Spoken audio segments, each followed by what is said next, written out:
Welcome to the Church Communications Podcast. We want to help you become a church communications expert.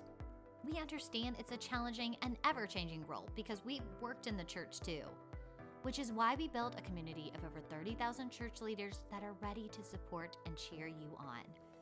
Your hosts for the show are Katie Allred, Kenny Jahng, with special guest host from the Church Communications team.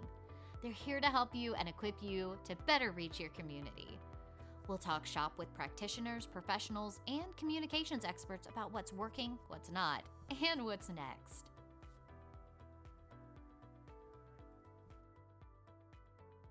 Hey everyone, this is Abby from Church Communications, and joining me today is Justin from Subsplash. He serves as the Director of Partnerships, and he has a background in ministry, so we're so excited to learn from him and his experience today. Justin, thank you so much for being with me.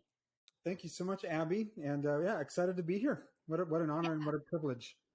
We're very, very glad to have you. And before we jump into what we're going to be talking about today, I would love if you could just start off by telling us what Subsplash is and what you do there, and then a little bit just of like your background and your ministry experience. Yeah, I'd be happy to. Subsplash is a really, really neat organization I've been a part of for almost 4 years now. But I was a client of Subsplash in 3 different previous ministry experiences before I ever started working for this organization. We essentially help churches solve their digital discipleship opportunities is probably the best word to use. So we help churches create branded, holistic ecosystems that are independent of all the social media and all the other platforms out there, so that churches have, let's call it, an uncorrupted channel of communication and content for their people to engage with their faith and their family of faith beyond Sundays. And so that looks like mobile apps, websites, live streaming, digital giving. That looks like messaging, looks like back-end church management for helping to manage people's data and so forth. So it really is kind of a one-stop shop and again, a holistic ecosystem when it comes to churches creating their own digital space for their people to engage with. That's awesome. Everything that I've ever seen you guys do, all of the churches that I've been a part of and worked with that use Subsplash, everyone is always so happy with it. So you guys do some amazing work over there. And tell us too a little bit just about who you are, where you are, some of your background and your ministry experience. Sure. Yeah. Well, I'm currently in Cincinnati. We as a company actually kind of went full remote just over a year ago, and so we are scattered across the 4 corners of the United States now, as with all of our several hundred employees. But I've been a pastor in ministry in multiple spaces, and so for the sake of this conversation, at least for those who might be listening, to what my experience has been. I have been an executive pastor, a campus pastor, a church planter, a worship leader, a youth pastor. I've led volunteer teams in a mega church. I've done ministry in Seattle, Los Angeles, and Brooklyn, New York, and now here in the Midwest in Cincinnati, a part of a wonderful church here. And so, it's been a really neat journey over the last 20 years of loving God and doing my best to love my neighbor as myself in different environments and to see the gospel play out. And so, as I mentioned earlier, in previous church environments I was in, we were using Subsplash, and it's been really neat to see even the journey of this organization, of this platform that I'm a part of now, continue to grow and expand over the years and offer more to make that discipleship journey even more accessible. Yeah, definitely. So you've seen a little bit of everything. I mean, you've been around and you've been in a lot of different roles and different parts of the country. I mean, I know so much of that, the church culture is affected by where people are located in the country. So absolutely. And even for the sake of this conversation, which I know you're going to kind of unpack the theme in just a moment, but ministry is so contextualized, and we can talk a little bit about, why that's important here. But I think you're right. It kind of opens your eyes to different strategies that we think can be tried and true in one environment, and without thinking, look to copy that in another environment and end up with some issues. And so, it'll be fun to talk today with you about some of those things. Yeah, for sure. We're going to jump into talking about missional ministry and what that looks like. And if your church isn't necessarily headed in that direction, we're going to give you a couple of different strategies to help you pivot towards missional ministry, which Justin, you have a ton of insight on. So I'm so excited to get into it. Before we jump into the strategies, can you help us define what is missional ministry? What does that mean? And what does that look like in day-to-day life, day-to-day church? Yeah, great question. So, anybody could probably go and Google missional ministry and get a handful of definitions. I would say really at the crux of the modern missional ministry movement would probably be somewhere along the lines of when we go into cities, especially as church leaders, planters, pastors, to look to see where God is already at work and then go join him there, as opposed to what has been maybe traditionally more thought of is, I'm going to set up shop here, and then God, would you please bless the work of my hands? So that usually tends to be like, I'm going to come to this city, we're going to plant this thing here, we're going to start this new ministry, we're going to reach this, all with the best intentions. This is not to say that we have been, spinning our wheels and doing everything so wrong. I'm just saying, the pivot to missional ministry, and at least in today's context, seems to be more of, God, where are you already at work? And maybe you're at work in some places that are unconventional, or that maybe would even surprise my sensibilities to some degree.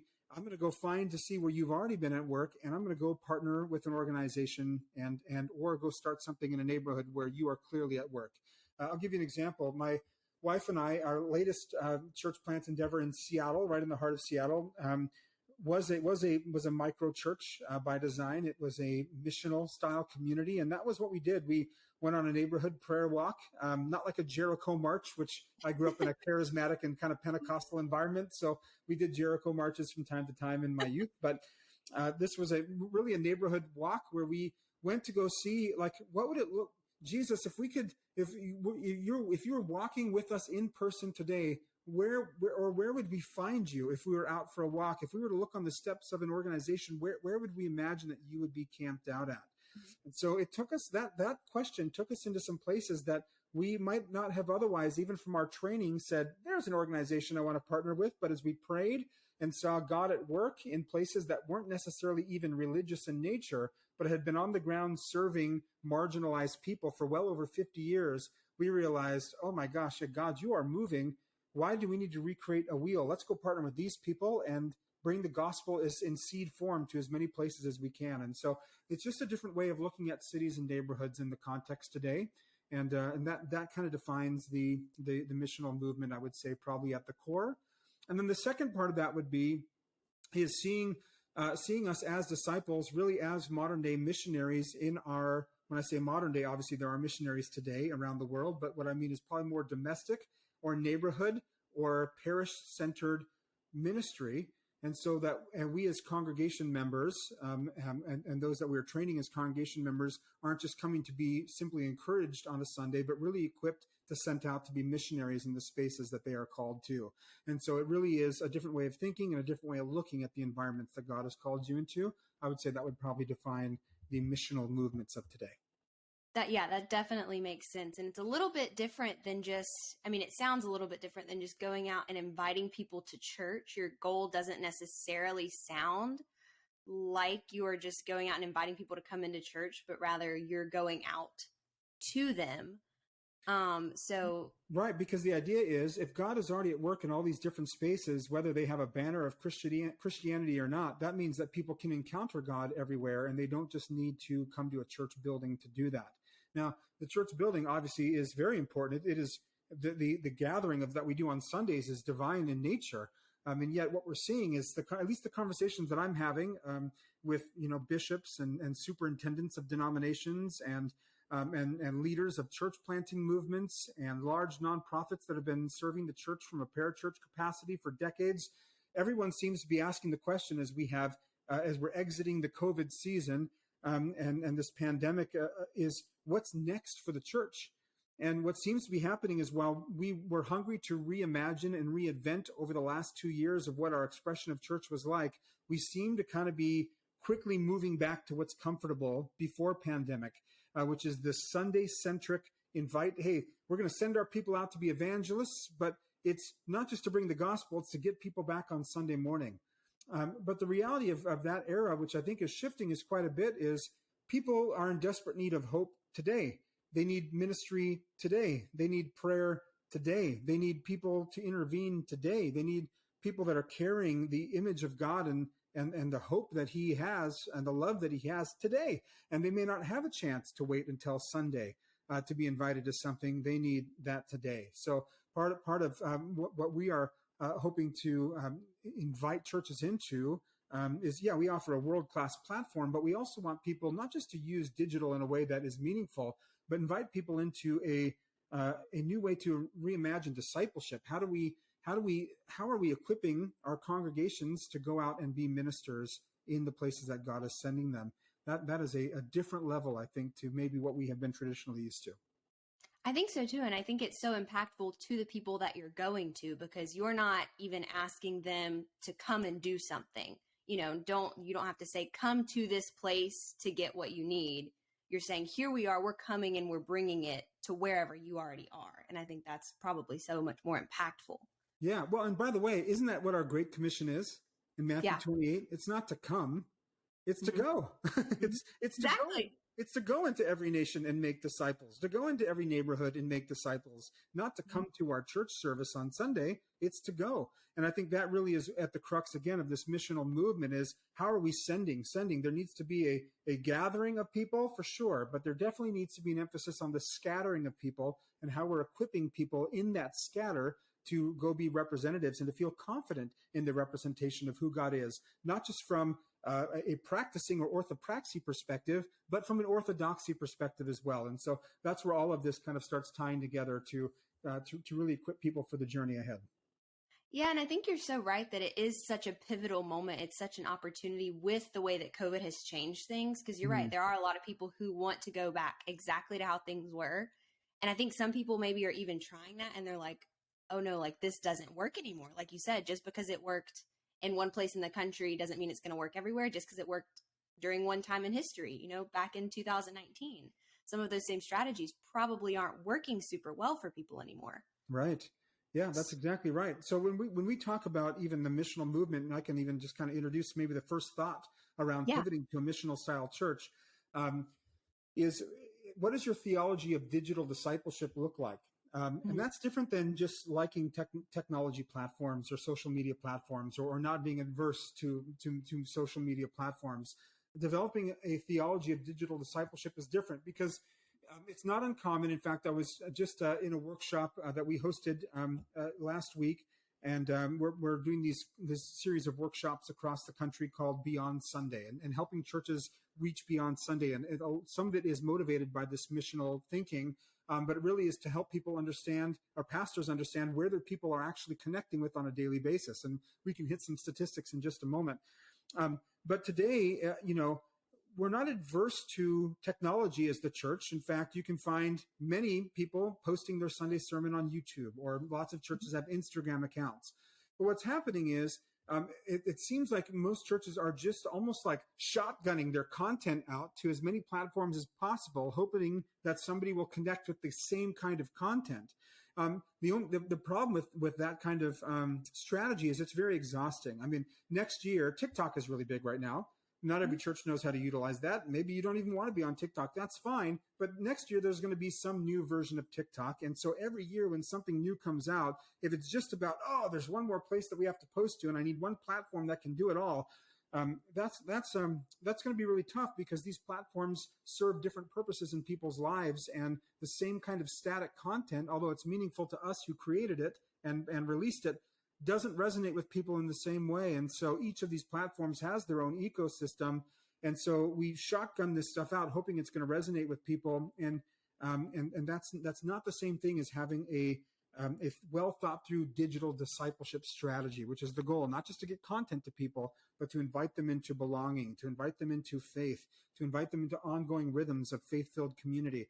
And so, it's important to address those and see what our theology of digital discipleship is, not just, do I like social media?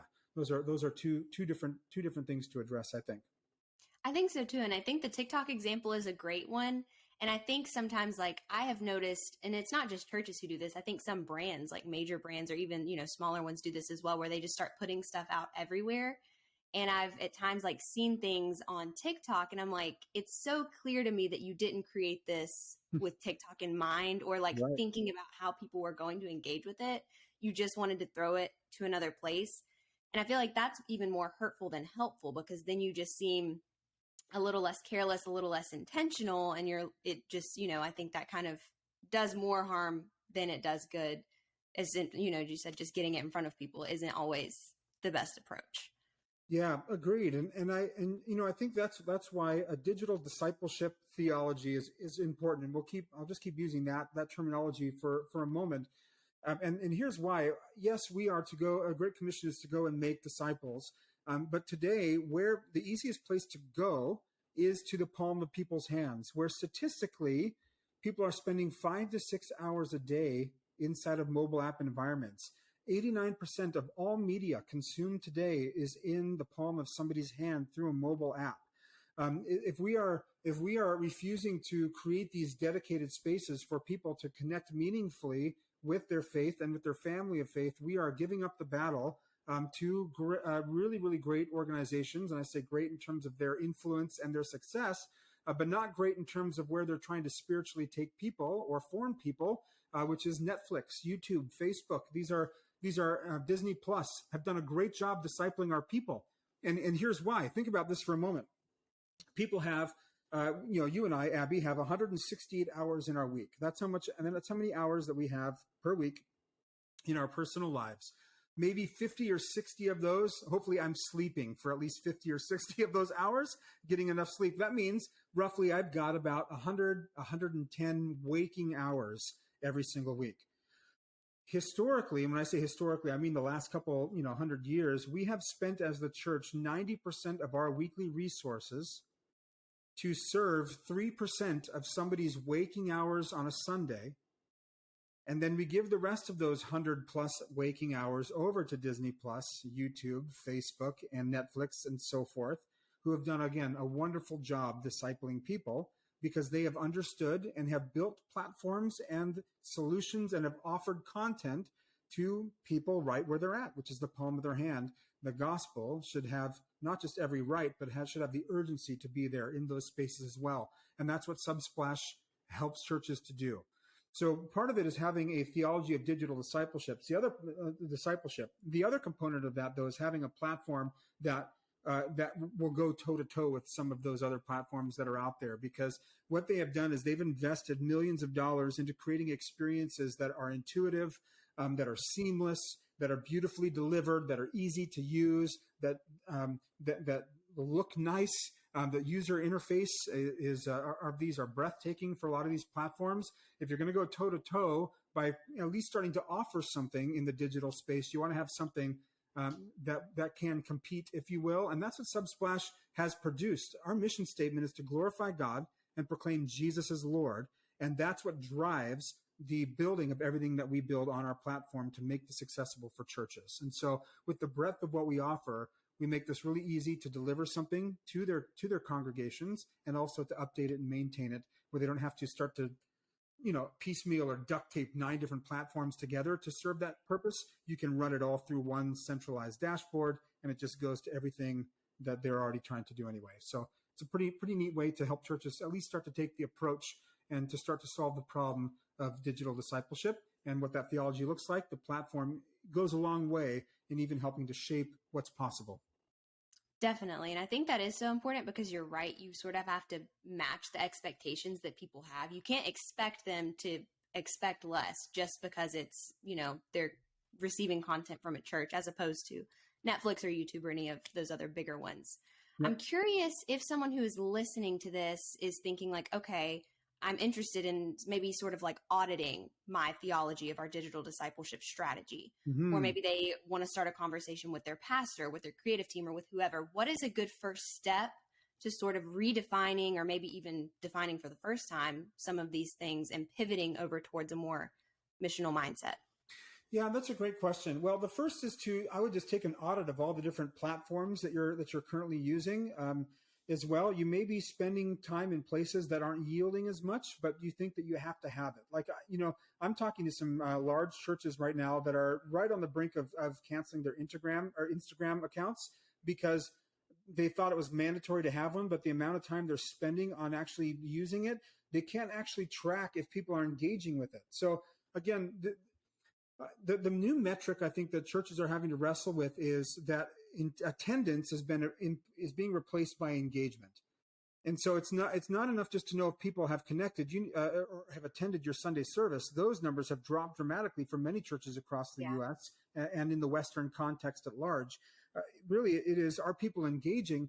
If our platforms aren't communicating to us where people are, what they're actually engaging with, and what we offer, and how effective that content is, we don't actually know if we are being effective or if we are engaging. Again, we're just shotgunning content, hoping it ends up in the right hands. That's what YouTube and some of these other, and Instagram and things do. You may know who's liked the post, but you don't know who's seen it. YouTube may give you how many people have watched something, but they're not going to give you the information on those people that have watched it and how to take meaningful next steps.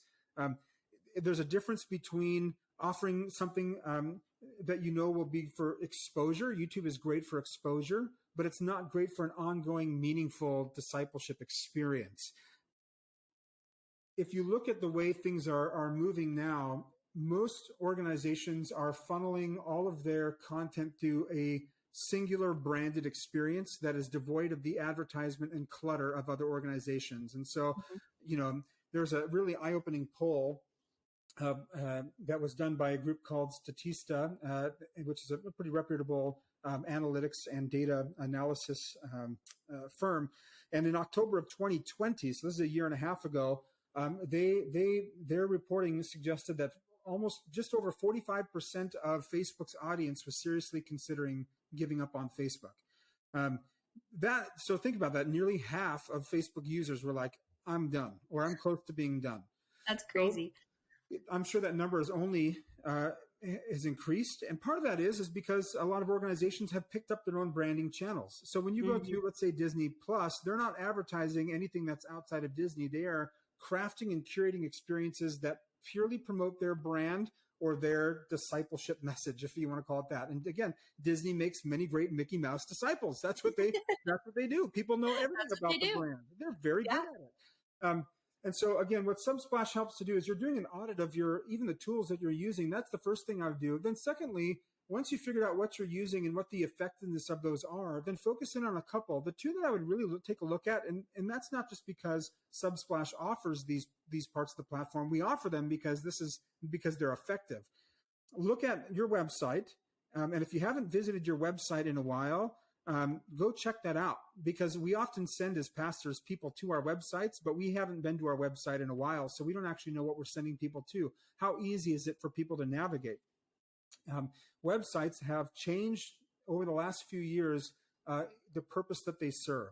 And so while websites used to be kind of a catch-all for every piece of information and content and resource that you could offer, like an exhaustive library, they now really more serve as a front door for people who are exploring. People then, once they stop exploring and choose to engage with your organization, with your church, with what you're offering, they're not going to go back to your website again. And it's not because it's not good. It's just served the purpose that it was there to do. Mobile apps is where people who are engaged with you do the primary engagement or the viewing of content, Bible reading plans, anything that you want to produce as a church. Your engaged congregation will go to the mobile app. Your explorers will go to your website. So those have to serve two different purposes in the way that you architect or engineer the content that you produce and release on those platforms. If you've got a website, 5 things maybe that people are looking for.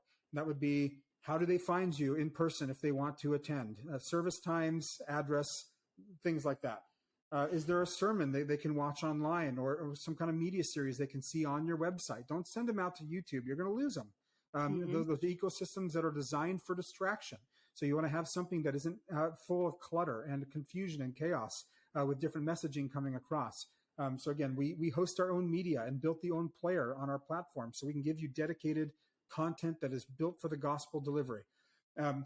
People want to know when they go to a website, what's the statement of faith? So, have that front and center. What do you believe? Are you engaged in the community? Can you take care of my kids? I mean, these are like really basic things. So address those like main 5 or 6 concerns, and then that's it. Leave your website to be as clean and stripped down as possible so that people who are exploring can find that information quickly. Then when they engage, they're not going to go back to your website. You can put all of the more immersive content into the mobile app because that's where they are going 5 to 6 hours a day in the palm of their hand. That's the kind of stuff they're looking for. So that would just be one example.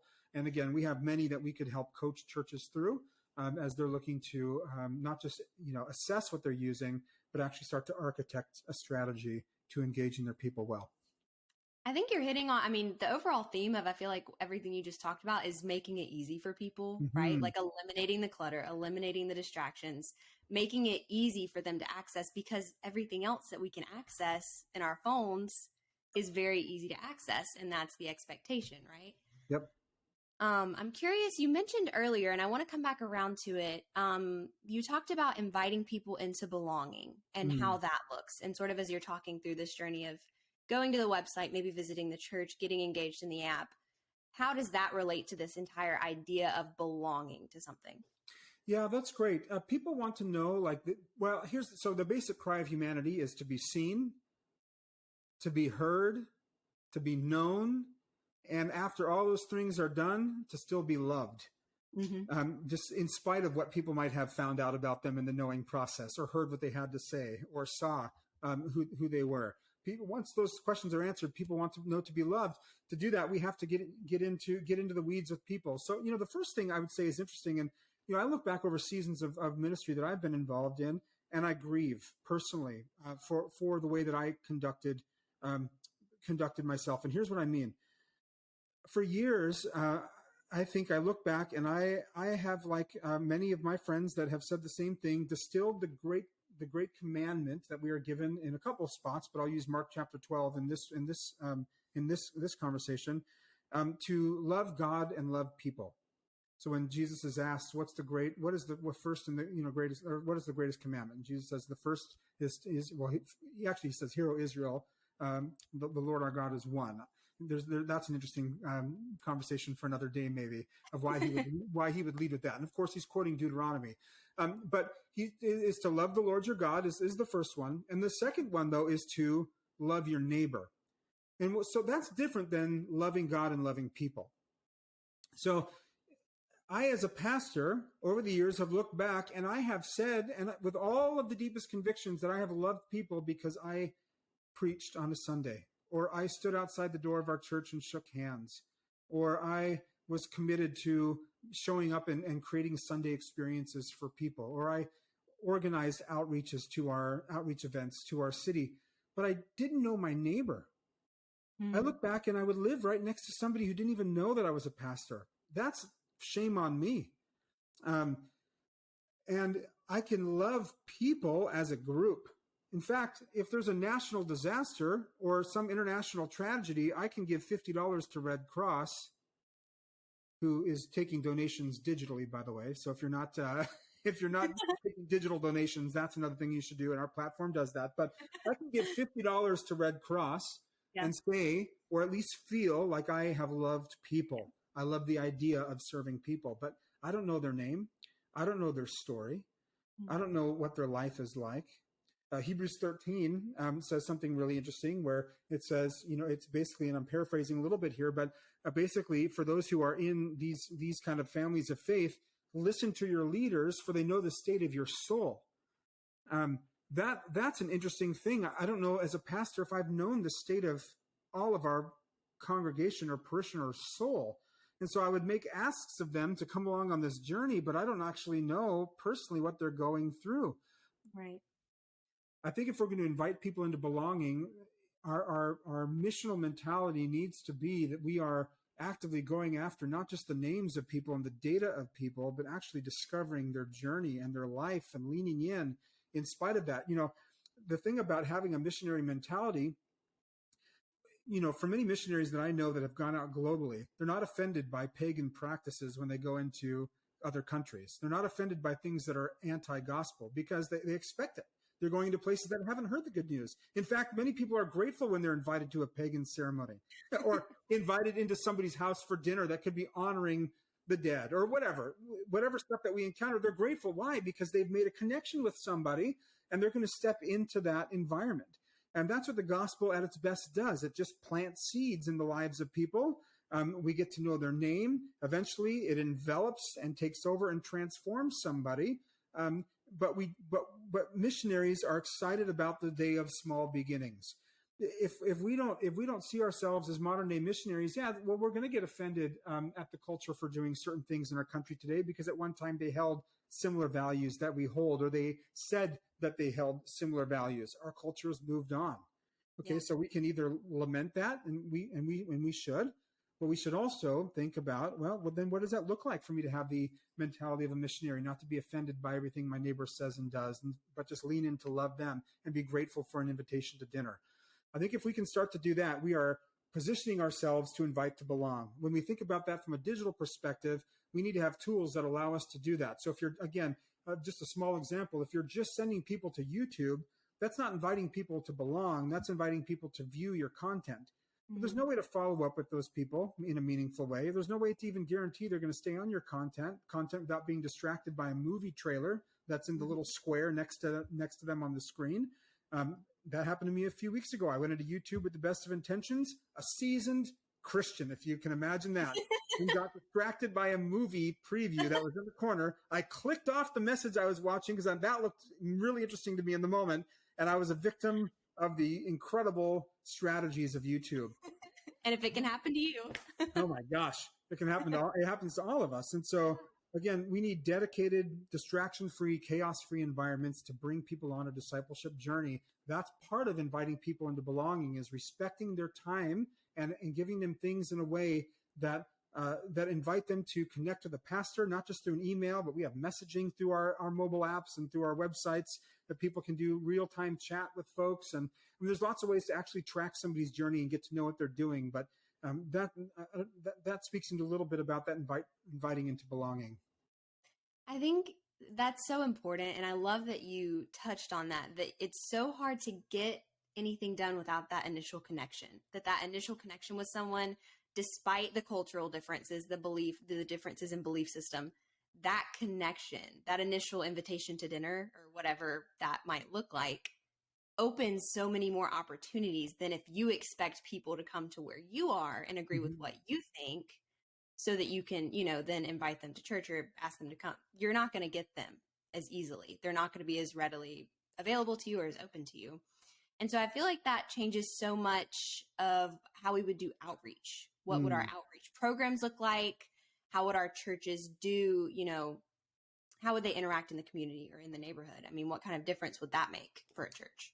Yeah, great question. So, I think you speak to many churches, including ones that I've been a part of and ministered in. We had outreach programs, and outreach is great. I mean, there's, the goal is to go after marginalized people. And, at one point we were all marginalized by sin, by our circumstances, by whatever social structures that we grew up in.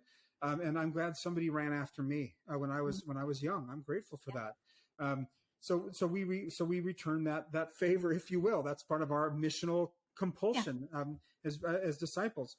But then there's a difference, I think, between outreach and neighborhood engagement. That's a little bit different to me. I think if the church can learn from several different organizations that have done, I think, what's possible for the church in the future really well, I would think Uber might be one of those. And let me explain what I mean by that. Uber, as an organization, I've used Uber many times, as I'm sure many people listening to this, this podcast have. Uber was brilliant. Instead of going to buy a fleet of taxis, they went out and just found people who already had their own taxis and incentivized them to use their taxis and made billions of dollars. Incredible. In the same way, I think the church probably can look at Uber as a way not to make billions of dollars, but to find, instead of trying to personally or as an organization hit every single neighborhood and parish that our churches represent on any given Sunday morning, but how do we empower the people who are living in those neighborhoods that I may never be able to get to more than once a quarter to actually be those representatives in new ways in their parishes? And so we are using now, to some degree, their houses to be the places of worship, to have their neighborhood walks that they take on an evening be the intersections where God can move, and start to view those spaces that the church building itself could never go. Instead of trying to build churches in all these spaces, this is part of the reason of the house church movement has risen so dramatically, especially in densely populated areas. When you're in a big city like New York, where I've pastored for a number of years, it costs tens of millions of dollars to build a building there. But you know what we had? We had hundreds of people that all had apartments and condos and homes. Why don't we just utilize those and get people to catch the missional vision where their homes and their dinner tables become sacred places of transformation, places where God can meet people, not just the table in terms of the communion table or Eucharist, but the table around dinner where people can come and have their lives transformed. This kind of neighborhood engagement, again, it takes a different demand, I think, as us as ministers and pastors, of how are we actually training people for that kind of missional work, so that parents feel like they can be pastors in their own home and lead their own children on a meaningful discipleship journey. Again, I think these kinds of questions that we start to ask play into what does it look like to engage our neighborhood differently, and to see our people, and for our people to see themselves as pockets of the kingdom of heaven in every zip code that God has called them into. That kind of mentality begins to reshape, I think, what the potential of the church can be as we start moving into these next couple of decades of whatever the culture may throw at us, or infectious disease may throw at us, or whatever. We'll be prepared for everything if people feel like their homes can be pockets of the kingdom of God that they invite people into. And so as we equip our people, because this mentality sends people out, what did Uber do? They didn't invite people to conventions all over the country or to weekly meetings at their corporate headquarters. They built an app that people could connect with and get all the resources they needed through that digital device. And that's how they mobilized tens of thousands of people to become the biggest taxi service in the world. I think that's a beautiful page of strategy the church can utilize. Is if people are spending 6 hours a day inside of mobile environments, then let's put something in their hands that will train, teach, empower, equip, and release into neighborhoods all across the country and across the globe to bring transformation right where people are. And so that's what neighborhood engagement looks like, at least from my estimation.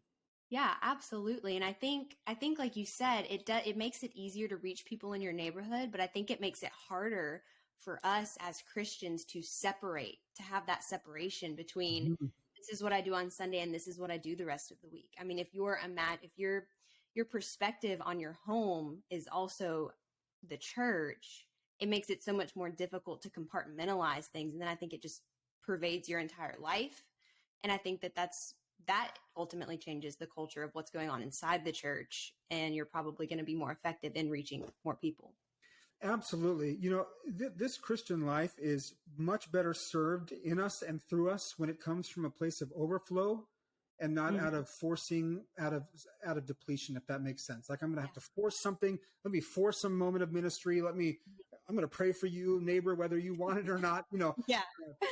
That sometimes we try to almost manipulate in moments for evangelism, so we feel good about that, as opposed to if we are just living this way in the grocery store, in a coffee shop, on a neighborhood walk in the evening, and it's just flowing out of us, those moments of divine intersection that God wants to set up, I think probably may happen not just more effortlessly, but even more frequently.